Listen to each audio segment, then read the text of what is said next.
எண்ணெய் ஊத்தியாச்சு. அடுத்து எண்ணெய் ஊத்தியாச்சா? இப்போ அடுத்து என்ன பண்றீங்க? அந்த இஞ்சி பூண்டு பேஸ்ட் இருக்கலாமா, அரைச்சி வச்சிருக்கீங்களே, ஆமா, அதை போடணும். பச்சை மிளகா இருக்கா? இல்ல சும்மா சொன்னமா, பச்சை மிளகா கிடையாது. எவ்வளவு சின்சியாரிட்டியா இருக்கான்னு பார்த்தேன். பச்சை மிளகா இருக்கு. இல்ல சிவப்பு மிளகா. அதை என்ன பண்றீங்கன்னா சின்ன சின்னதா கட் பண்ணி எண்ணெயில போட்டுருங்க. அவ்வளோலாம் சீனே இல்லை, இங்கே விடுங்க. சரியா?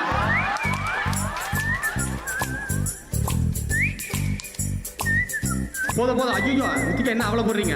நல்லா காரம் சாப்பிடுங்க. நல்லா நான்வெஜ்லாம் காரமாக இருந்தால் தான் நல்லா இருக்கும். அவ்வளோ காரமாக சாப்பிட்டா தாங்காதுமா. சரி பரவாயில்ல. இல்லைங்க, இவ்வளோ சிக்கனுக்கு இந்த மிளகா கூட போடலன்னா எப்படி? ஓகே. என்ன கொதிச்சிருச்சாமா? கொதிக்காதுங்க, காஞ்சிரும்.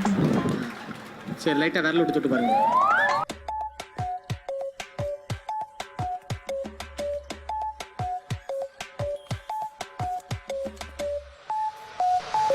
தெரிக்குதுமா, அவ்வளோ ஸ்பீடு வேணும். தெரிக்க குருஜியோட ரெசிபி தெரிக்க விட வேணாமா? ஐயோ, இதான் இருக்கும். இப்போ தெரிக்கிறது இப்படின்றீங்களே, சாப்பிட்டா எங்கெங்கெல்லாம் தெரிக்க போகுது குருஜி ரொம்ப நேரம் பேசுறீங்க. அந்த வெங்காயம் ஃப்ரை ஆகி ரொம்ப நேரம் ஆகுது. ஏதாவது சொல்லுங்க குருஜி.